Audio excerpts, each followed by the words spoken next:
দর্শক মণ্ডলী, সবাইকে হামনান জলের পক্ষ থেকে শুভেচ্ছা জানাচ্ছি। আশা করি সবাই সুস্থ আছেন, ভালো আছেন এবং নিয়মিত আমাদের ব্লগ দেখে থাকেন। দর্শক, আপনাদের নিশ্চয় মনে আছে কলকাতার বাহারি রেস্টুরেন্ট যে পর্বটা আমরা করেছি অলরেডি 7টি, তার মধ্যে দ্বিতীয় পর্বে প্রায় 8টি থেকে 9টি রেস্টুরেন্ট আমরা দেখিয়েছিলাম কলকাতার। সেগুলোর মধ্যে বিখ্যাত যেটি ছিল সেটি ছিল ভজহরি মান্না।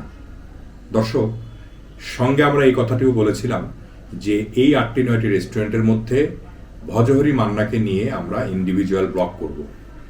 আজ দর্শক মণ্ডলী, আমাদের কথা অনুযায়ী আপনাদেরকে সেই ভজহরি মান্নাতেই নিয়ে যাব। চলুন দর্শক মণ্ডলী, আমরা দেরি না করে দেখে আসি, চেখে আসি ভজহরি মান্নার সব সিগনেচার ডিশগুলোর স্বাদ। হ্যালো দর্শক মণ্ডলী, আশা করি সবাই ভালো আছেন। আমি কলকাতা ভজহরি মান্না রেস্টুরেন্টে সপরিবারে গিয়েছিলাম। সেখানকার ডাব চিংড়ির অপূর্ব স্বাদ এখনো মুখে লেগে আছে।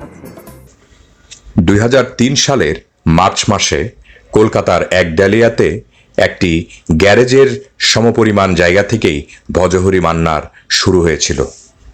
বৈচিত্র্যময় ইতিহাসের মধ্যে সবচেয়ে উল্লেখযোগ্য বিষয়টি ছিল 5 জন বন্ধু যাদের কোনো আনুষ্ঠানিক ফুড অ্যান্ড বেভারেজের প্রশিক্ষণ ছিল না। তাছাড়াই মানুষ এবং খাবারের প্রতি অনুরাগ থেকেই কোনো অভিজ্ঞতা ছাড়াই তারা নেমেছিলেন এই ব্যবসায়। তারা অনুভব করেছিলেন কলকাতায় বাঙালি খাবারের শূন্যতা।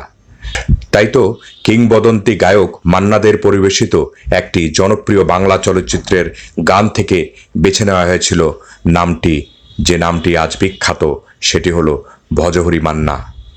হাস্যরসাত্মক এই ট্র্যাক আমি শ্রী শ্রী ভজহরি মান্না একটি বহুল ভ্রমণকারী বাবুর্চিকে ঘিরে আবর্তিত হয়। প্রথম আউটলেটটি খোলার 1 থেকে 1.5 মাসের মধ্যেই ভজহরি মান্না জনসাধারণের কাছে একটি জনপ্রিয় ব্র্যান্ডে পরিণত হয়। তারপর গল্পটি সম্পূর্ণ বদলে যায়। ফিরে তাকাতে হয়নি আর পেছন দিকে। ক্রমেই প্রসার ঘটতে থাকে ভজহরি মান্নার। খুব অল্প সময়েই ব্রাঞ্চ গড়ে ওঠে কলকাতার বাইরে। বেঙ্গালুরু, শিলিগুড়ি, পুরী সহ অন্যান্য জায়গাতে রয়েছে এই ভজহরি মান্নার ব্রাঞ্চ।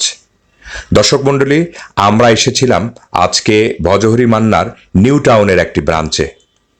দর্শক মণ্ডলী, ভজহরি মান্নার যতগুলো ডিশ আছে সবগুলোই বেশ স্বাদযুক্ত। তার মাঝখান থেকেই আমরা বেছে নিয়েছিলাম যে কয়টি আইটেম, সেগুলো হলো ভেটকি মাছের পাতুরি, মাটন ডাক বাংলো, ডাব চিংড়ি, মোচার চপ, আম পোড়া শরবত, শুক্তো। দর্শক মণ্ডলী, আপনারা হয়তো জেনেই থাকবেন এখানকার মাটন ডাক বাংলো, ডাব চিংড়ি এই খাবারগুলো কিন্তু সিগনেচার ডিশ হিসাবে খ্যাত। দর্শক, এই সেই বিখ্যাত মাটন ডাক বাংলো, যেটা নিয়ে ভজহরি মান্না আর মাটন ডাক বাংলো দুইটা মানে একটা আর একটার পরিপূরক। এই খাবারটাই সবচেয়ে বিখ্যাত।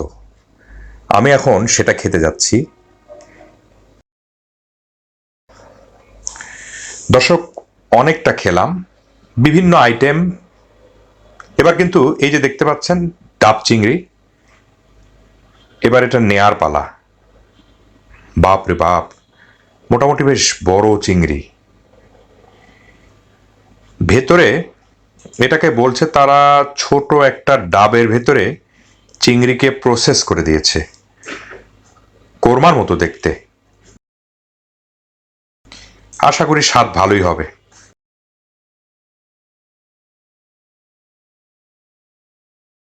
দর্শক, এটা কিন্তু নলেন গুড়ের আইসক্রিম। টেস্ট অ্যাকচুয়ালি নলেন গুড়ের যেই সন্দেশটা আমরা খাই অনেকটা সেরকম। আইসক্রিম বললে ভুল হবে, যদিও আইসক্রিম এটা, বাট স্বাদ সম্পূর্ণ নলেন গুড়ের সন্দেশের মতো। অবশ্যই দর্শক মণ্ডলী, আপনারা যারা ভজহরি মান্নাতে আসবেন, ডেজার্ট হিসাবে এই আইটেমটা বাদ দেবেন না। দর্শক, আমরা ব্লগের শেষ পর্যায়ে চলে এসেছি।